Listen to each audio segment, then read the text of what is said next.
আপনারা দেখছেন RK news Bangla.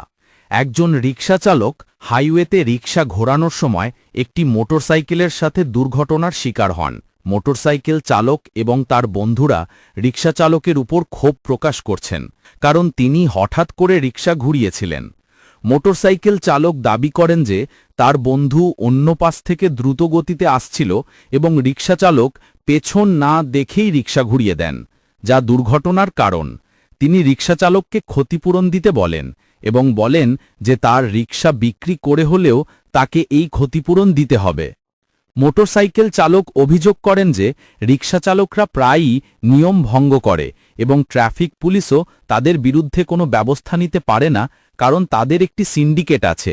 Rickshaw চালক নিজের ভুল স্বীকার করে ক্ষমা চান এবং মোটরসাইকেল চালককে তাকে ক্ষমা করে দেওয়ার জন্য অনুরোধ করেন। কিছু লোক ঘটনাস্থলে রিকশা চালকের পক্ষ নেয় এবং বলে যে সে একজন গরিব মানুষ এবং তাকে ক্ষমা করে দেওয়া উচিত।